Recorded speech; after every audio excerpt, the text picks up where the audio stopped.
Tether, I think overall is one of the most interesting projects in crypto. And it's kind of I don't know if revered is the right word, but it's a project that many people have been paying attention to for many years. In the beginning, in 2017, 18, I remember when I joined crypto, people were quite worried about Tether, generally speaking. And then after all these years, you're seeing pretty much all of the major crypto players getting targeted in different ways and in some cases collapsing, yet Tether is thriving.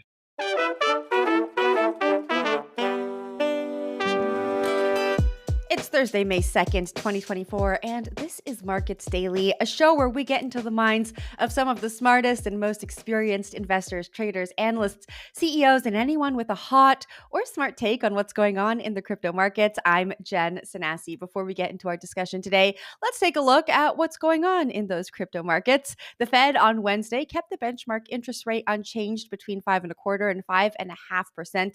This was as expected. During the press conference, Powell said that the economy is too strong to cut rates and pushed back against fears of renewed rate hikes. The Fed also said that it's going to curtail quantitative tightening starting in June. All of this while the U.S. Treasury announced a program to buy back billions in government debts for the first time in over 2 decades to improve liquidity in the bond market. Now, Bitcoin rallied shortly after the news. The largest cryptocurrency by market cap was at around $58,000 as of 8 a.m. Eastern Time, and Ether was at around 2,900. Now, let's make sense of all of this and take a look at Bitcoin and beyond with co-founder and CEO at Nansen, Alex Svanevik. Alex, welcome to the show.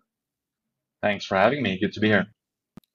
All right, I got to know what you're watching this morning. And my big question for you is the bull market over? There are a few folks who have turned bearish recently. The fact that we're under $60,000 seems to be spooking some people, but what do you think? Yeah, I don't think the bull market is over. I do think it might be a little bit choppy for a couple of weeks or maybe months. I would expect things to go sideways for a little while. We are seeing some headwinds for Bitcoin and the overall crypto market. Of course, having rates higher for longer is not great for liquidity overall. We've also seen the Hong Kong ETFs under delivering somewhat based on the expectations that many people had. And actually on chain, we're seeing interesting things with regards to stablecoin issuance. So for example, stablecoins on exchanges actually peaked mid-April. So it's not clear. I don't think the bull market is over. I think we might get a little bit of a breather and we might go sideways for a little while. I don't know how much volatility we'll see and all that stuff. But, I think the second half of the year might be stronger. That's my view. That stablecoin piece is pretty interesting because if stablecoins peaked while Bitcoin and Ether were kind of just remaining flat or maybe a little bit under than the prices we saw in January when the ETFs were approved, that would kind of tell me that people are getting ready to trade but not deploying their capital just yet. Unpack that a little bit for me. Am I reading this correctly? Yeah, it is really interesting because we're kind of seeing a mixed picture with stablecoins. Like on the one hand, we are seeing lots of issuance and supply of stablecoins overall. And of course, I'm sure many people will have seen the incredible quarter that Tether had. They basically were able to generate $4.5 billion in profits, which is absolutely incredible and probably makes them the most profitable business on earth per head count, I would imagine. And so clearly there are folks doing super well in the stablecoin sector. The piece that we've seen that is a little bit more bearish, perhaps, is that you're not seeing a lot of these stablecoins actually making it to the centralized exchanges where people are trading. So it might be other use cases that people have for these stablecoins. Maybe they're just basically trying to step aside and get some dollar exposure instead of having, say, more risk-on exposure through Bitcoin, ETH, and so on. So it is a little bit of a mixed picture overall with stablecoins. But the fact that supply is so high and you're also seeing some activity in the tokenized Treasuries side of things, I think is overall really interesting and sort of suggests that on-chain is the future and you're seeing lots of institutional capital coming on-chain, which is exciting. Yeah, it's interesting that the stable coins aren't making it to centralized exchanges and that USDT is seeing so much interest. And tell me, if I'm reading this correctly, I think most of the people who use Tether outside of the United States, there are some wars picking up around the world, and maybe that tells us that people are looking to crypto, stablecoins in particular, as a store of value. So they're maybe not looking to trade it. Is that like, maybe tell me what you're seeing? Yeah, I mean, Tether, I think overall is one of the most interesting projects in crypto. And it's kind of I don't know if revered is the right word, but it's a project that many people have been paying attention to for many years. In the beginning, in 2017, 18, I remember when I joined crypto, people were quite worried about Tether, generally speaking. And then after all these years, you're seeing pretty much all of the major crypto players getting targeted in different ways and in some cases collapsing, yet Tether is thriving. So it's a really fascinating project overall. And I would say that there's not, I think, a general great understanding of what people are using Tether for.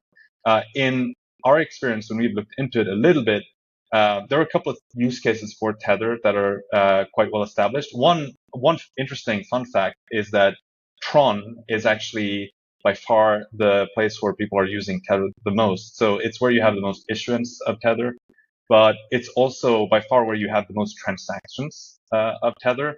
And that could be for use cases like simply market making or sending funds between centralized exchanges at a very low cost and with low latency in terms of the transaction times. But you're also seeing people, to your point, using Tether for a store of value in, say, third world countries where you might not have great alternatives for storing value in their own local fiat currencies. And so there's quite a lot of usage of Tether in these more kind of peer-to-peer type use cases around the world. In addition, of course, Tether does have a place in DeFi and so on, and is used as a stable US dollar token that people trade against on, say, Uniswap and other DEXs and so on and so forth. So it has kind of an interesting, like, diverse set of use cases. But overall, I think it's almost like we're not talking enough about Tether on crypto Twitter. I think it's one of the most fascinating projects we have in crypto. I want to talk about another fascinating project in crypto, Eigenlayer. It's kind of stolen the headlines over the last few months, and now it's in the headlines again because there's an airdrop coming up. There's a plan for an airdrop with 15% allocation for ecosystem participants. And there's been some controversy around the token restrictions and minimal allocations. And I saw you tweeting about it. So I just wanted to get your thoughts on the Eigenlayer airdrop. And as a follow up, are you watching for any other airdrops this year? Oh yeah. So I mean, I kind of find it fascinating that we've managed to, like, we talk about inflation in the financial markets, right? We kind of have inflation of our own entitlement to receiving airdrops in crypto, and people are just raising the expectations every time that they're going to get more money and doing less work for it. I find that whole phenomenon quite fascinating. I think overall, of course, it's not a transferable token, it's not tradable yet, so it's hard to say exactly, what the, say, APY is for the capital that you will have deployed into Eigenlayer. But if you look at fundraising rounds and so on, it suggests that actually it's been a decent amount of yield that people have been paid out in these tokens. We will of course see when the token actually gets transferable and we get more of a market price on the token. In terms of other airdrops, I mean, it's quite interesting right now because many projects were basically waiting for the right time to come to market with their token, and of course many projects have issued a token in the last, say, 6 to 12 months. Now, with the markets being a little bit more uncertain, more sideways, there's a bit more, I think, fear overall in what's happening. It'll be interesting to see how that impacts other projects that have airdrop plans. But I would expect that you'll have some noteworthy airdrops coming out this year, regardless. I don't think many sort of serious projects are going to make big changes to the plans just because of the markets. And of course, at the end of the day, you do an airdrop because you want to decentralize, for example, the governance of a project, and overall make sure that you have stakeholders in the form of your users as well. So I don't want to mention any specific names. I was going to just ask you to. Yeah. Uh, I'm not going to mention any names, but I think people will generally be rewarded for using, new chains, L2s, and protocols and bridges and whatnot that are popping up. And so, you'll probably you'll get a good idea if you go on Twitter and just see what people are talking about in terms of airdrops, frankly. I think you are in a great position at Nansen to answer this question. What sector are you keeping an eye on now? You just mentioned layer twos, you mentioned bridges. What sector do you think is going to um, steal the spotlight for the remainder of the year? I mean, personally, I'm quite excited about L2s. This is kind of one of the narratives that's been, of course, talked about for a very long time in the Ethereum ecosystem. Now you're actually seeing it play out in real life. And we did some research where we looked at, when people now onboard onto, like basically onboard on chain, do they now go directly to L2s, or do they still go through Ethereum? And to make a long story short, it looks like L2s like Arbitrum, Optimism, and so on have basically surpassed Ethereum L1 in terms of bringing on new, what we call retail wallets or retail users on chain. So we've kind of excluded exchange wallets and things like that in our methodology. That's pretty exciting, and it sort of shows that L2s might be living up to the hype and to that expectation that we have for scaling Ethereum. You're also seeing, I think Arbitrum had something like 400,000 daily active addresses. Recently, Base as well is kind of in the same territory. And, I would expect these numbers to just go up. Maybe not every single day, maybe not completely linearly or exponentially, but in the second half of the year, like I said before, I'd be surprised if we don't see these numbers quite a lot higher. I think in particular, Base is interesting because it has this very strong distribution with Coinbase itself and many related infrastructural projects, smart wallets coming out. Of course, you have USDC, which in itself is quite interesting how it fits into Base and what it can do for payments. So the whole L2 area, I think, is super interesting. I would also say Web3 gaming. I mean, this is something I've been saying for a while, and a few people might have lost hope at this point, frankly. But Not me. you're I'm a seeing big Web3 gaming fan. amazing. So then, you'll probably know that chains like Ronin, for example, have more than 1 million daily active addresses at this point. It's basically thriving with games like Pixels, and they're going to have more games come out soon. So I'm pretty excited about that ecosystem. You're also seeing other L1s, like Near has about 2 million daily active addresses at this point. And I'm not sure everyone has actually been following this kind of on-chain activity.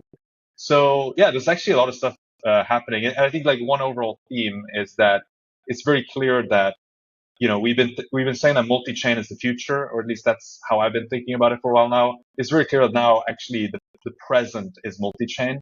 This is not just some like pipe dream. You're actually seeing lots of on-chain activity on multiple different L1s as well as L2s in the Ethereum ecosystem. I want to come back to the layer twos and this multi chain uh, ecosystem. Do you think that the layer twos that currently exist today will be around in 1, 2, 3 years, or do you think we're going to see some kind of consolidation of layer twos?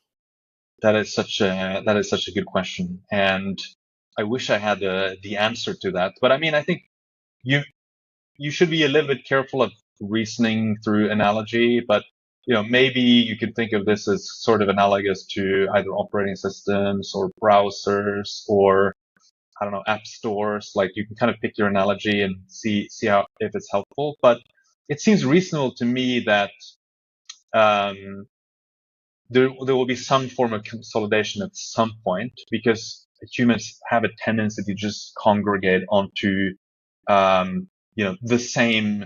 You get these shelling points, right? Where you get the users kind of congregating onto the same surfaces over time.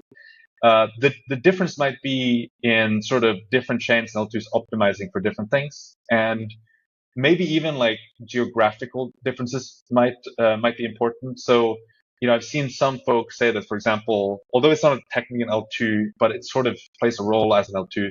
Ronin might be big, for example, in Asia when it comes to Web3 gaming, but perhaps Base will be stronger in the West when it comes to gaming because of its strong distribution. And so that's kind of one take I've seen that I find interesting. I would imagine that, you know, you might see an explosion in L2s in the next, I mean, we're definitely going to see that actually, like in the next year or two, because we're seeing so many L2s come to market now. It's really an explosion through like OP Stack, ZK Stack, and lots of L2s coming to market. But to your point, I do think at some point, I don't know exactly when, you'll probably get a natural consolidation onto maybe a smaller set of L2s. That's at least one take. I think another view you could take is that you will actually just have more and more L2s, and L2s become almost like websites or something like that, where like you can kind of have, or they become like exchanges. That's kind of another mental model that I've had, where centralized exchanges are actually a little bit like L2s.